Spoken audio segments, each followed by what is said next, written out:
भारत या जयशंकर के साथ अपना कंपैरिजन भी नहीं करना चाहिए। उसकी वजह यह है कि आप मेरे साथ डिबेट कर लें कि वो जो जिस मुल्क की आप बात करते हो आपसे 50 साल आगे। कि मैं इमरान खान कबूल करता हूं कि मोदी जी मेरे अब्बा जान हैं, वो तब तुमसे बात नहीं करेंगे।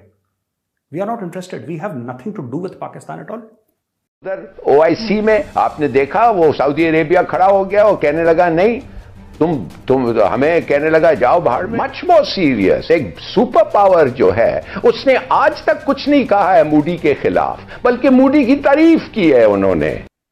लेकिन सिर्फ एक ही मूवमेंट खड़ी है, तो वो मोदी साहब की खड़ी है। आपका उनके साथ कुछ कंपैरिजन नहीं। आपका कंपैरिजन मैं पहले बांग्लादेश से करता था, वो भी ज्यादती। आपका कंपैरिजन इस वक्त या सोमालिया और अफगानिस्तान से हो सकता है। That is it, period.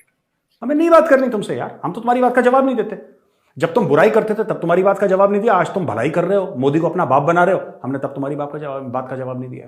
We are not interested in Pakistan at all.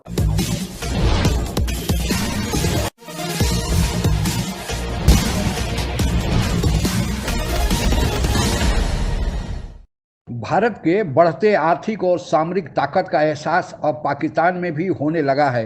यही कारण है कि पाकिस्तानी मीडिया यह स्वीकार कर रहा है कि आज पाकिस्तान भारत से 50 साल पीछे चला गया है, और यही कारण है कि दुनिया में मोदी की पूछ हो रही है और पाकिस्तानी नेताओं की, इमरान खान की कोई पूछ करने वाला नहीं।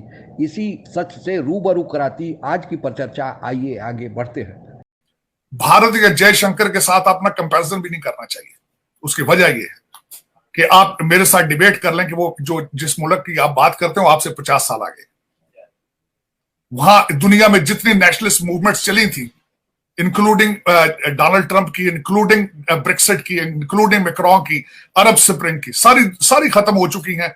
Imran Khan including nationalist movement थी। आपकी एस्टेब्लिशमेंट तजर्बा करना चाहती थी, किया उस पर।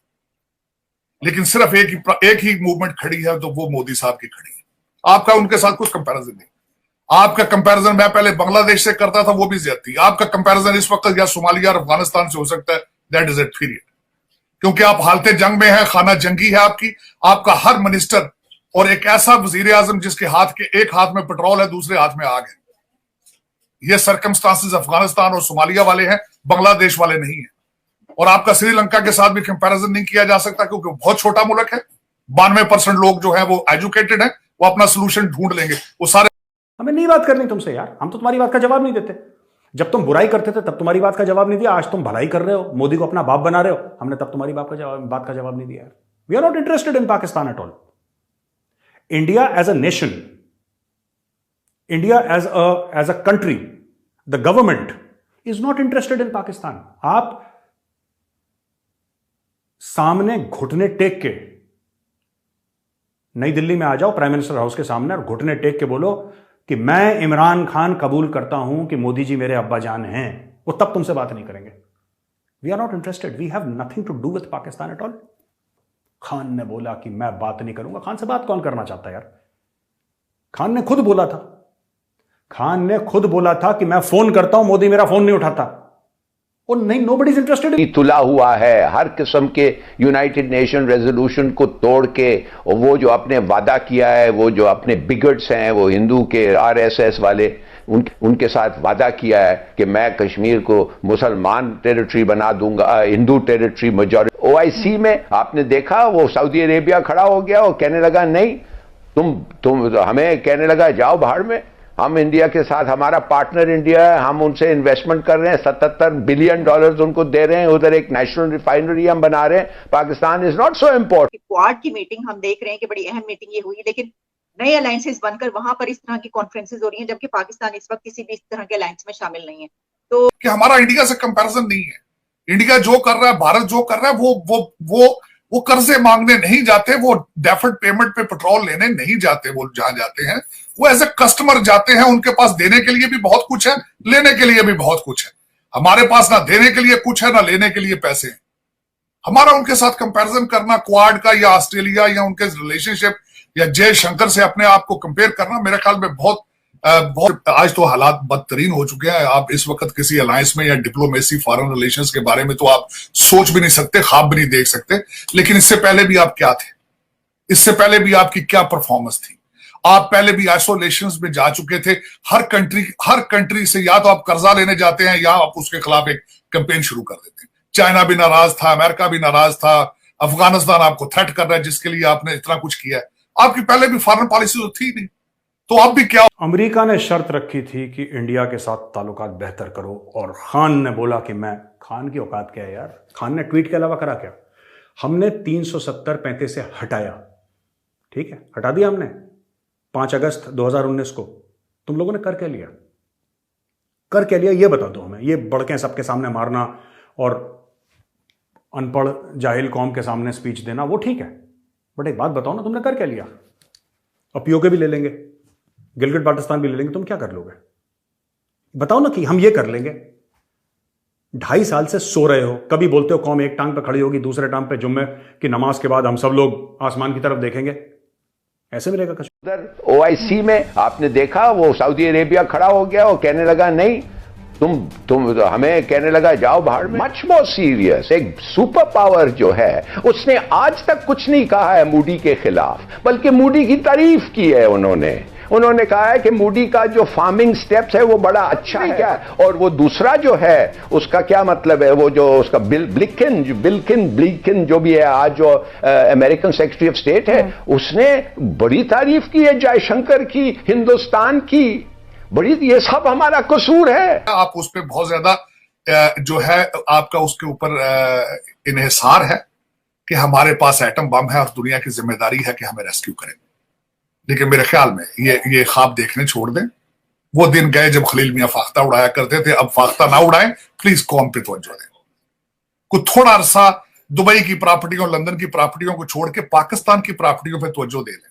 लेकिन पाकिस्तान जिस एक मझधार में फंस चुका है, इससे पहले निकलना जरूरी है। जिस तरह मैंने आपको पहले भी कई दफा अर्ज किया है कि हादसे के बाद जब किसी को जब आईआर में, इमरजेंसी में रूम में लाया जाता है, सबसे पहले ब्लीडिंग रोकी जाती है, डायग्नोस्टिक या पेन किलर बाद में दिए जाते हैं। उसके बारे में इंटरेस्टेड हूं कि मुझे बताया जाए कि फला पार्टी, फला इंस्टीट्यूशन पाकिस्तान की ब्लीडिंग रोक। किसी देश की आर्थिक नीति उसके घरेलू क्षमता यानी आर्थिक और सामरिक ताकत का विस्तार माना जाता है। अगर देश आर्थिक रूप से दिवालिया हो तो उसकी कोई पूछ करने वाला नहीं है, और यह व्यक्तिगत जीवन में भी ऐसा देखने को मिला है। प्रधानमंत्री मोदी का जो कुशल नेतृत्व है और एस जयशंकर ने जो विदेश नीति को आकार दिया है, यह एक भारत के लिए बड़ी सफलता की बात है, और इस कारण भारत का महत्व अंतर्राष्ट्रीय रंगमंच पर बढ़ा है। लेकिन यह केवल खोखले आधार पर नहीं बढ़ा है, इसके पीछे कुछ हकीकत भी है कि भारत ने अपने को आर्थिक रूप से मजबूत बनाया है, सामरिक रूप से मजबूत बनाया है। आइए एक नज़र डालते हैं। आप लोगों को पता ही होगा कि प्रधानमंत्री मोदी ने जब पदभार ग्रहण किया तो उसके तुरंत बाद यूनाइटेड नेशन में ह्यूमन राइट काउंसिल का चुनाव होना था उसके अध्यक्ष पद के लिए, और उसमें कुल 97 वोट की आवश्यकता थी। यानी जितने भी सदस्य देश हैं, और यूनाइटेड नेशन के अभी कुल 190 सदस्य देश हैं, तो उसमें केवल 97 वोट की आवश्यकता थी, लेकिन भारत ने 188 वोट पाए। यह पहला परिचायक था कि विश्व में हमारी पूछ कैसे बढ़ी है, और इस पूछ को और इस कोरोना काल में भारत ने जो उदारता का परिचय दिया, वैक्सीन जो मुफ्त में बहुत सारे देशों को दिया, दवाइयाँ दी, और सारे मेडिकल उपकरण पहुँचाए, खाद्यान्न पहुँचाए, और अभी भी जो अपने पड़ोसी देश अफगानिस्तान और श्रीलंका को मदद कर रहा है, इसके लिए विश्व भारत की सराहना कर रहा है। इसके अलावा भी भारत को जिस तरह G7 में, क्वाड के बैठक में भारत को हर मंच पर बुलाया जा रहा है और भारत की बात सुनी जा रही है, यह भी भारत के लिए गौरव की बात है। इसके अलावा 25 जो पावरफुल देशों की एक सूची अंतर्राष्ट्रीय स्तर पर प्रकाशित की गई थी, उसमें भारत को अमेरिका, रूस और चीन के बाद चौथा प्रभावशाली या पावरफुल देश माना गया। जीडीपी के बारे में वर्ल्ड बैंक ने जो अभी आंकड़ा जारी किया था, उसमें कहा है कि भारत की अर्थव्यवस्था की रफ्तार 8.2 है। हालांकि इसमें थोड़ा संशोधन करके थोड़ी कमी की गई है, लेकिन इसके बावजूद भी यह जो जीडीपी के भारत की आर्थिक विकास दर है, वह चीन जिसकी अर्थव्यवस्था 6.7 के रफ्तार से ऊपर जा रही है, और अमेरिका की तो उससे भी कम जा रही है 4.3 के हिसाब से। तो भारत विश्व की दो बड़ी अर्थव्यवस्थाएं, क्रमशः अमेरिका 1 नंबर पर और चीन दूसरे नंबर है, उससे भी भारत की अर्थव्यवस्था ऊपर की ओर जा रही है। इसके अलावा अगर आप टेक्सटाइल की बात करें तो टेक्सटाइल में भारत ने इटली को पछाड़कर तीसरा नंबर स्थापित किया है। अगर स्टील उत्पादन की बात करें तो भारत ने जापान को पछाड़कर दूसरे नंबर पर अपना स्थान जमाया है।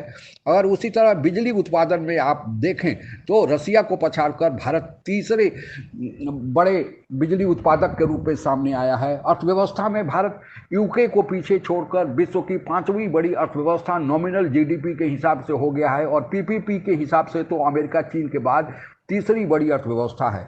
उसी तरह अगर चीनी के बारे में देखें तो चीनी के उत्पादन के क्षेत्र में भारत ने ब्राजील को पछाड़कर पहला स्थान प्राप्त किया है। गेहूं के उत्पादन में भारत दूसरे नंबर पर चीन के बाद दुनिया में आ गया है। इसी तरह और सारे क्षेत्रों में अगर देखें, जैसे सुपरसोनिक मिसाइल का टेस्ट जो जल, थल और नभ तीनों से भारत ने एक साथ करके यह दुनिया में एक अजूबा कायम किया है। और ब्रह्मोस मिसाइल की तो आज बात ही कहें। जिस राफेल विमान को खरीदने के लिए हमारे पूर्व रक्षा मंत्री ए.के. एंटोनी ने कहा था कि हमारे पास पैसे नहीं है, अब वह सारे राफेल विमान भारत जो पूर्व के करार में थे उससे अच्छा अपग्रेडेड वर्जन खरीद रहा है।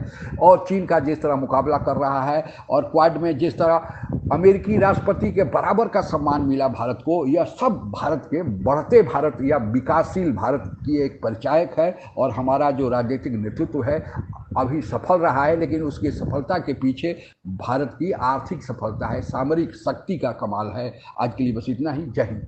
आप अगर हमसे जुड़ा रहना चाहते हैं तो कृपया मेरे चैनल को सब्सक्राइब करें तथा बेल आइकन भी दबा दें ताकि नई वीडियो की जानकारी तुरंत आप तक पहुंच जाए।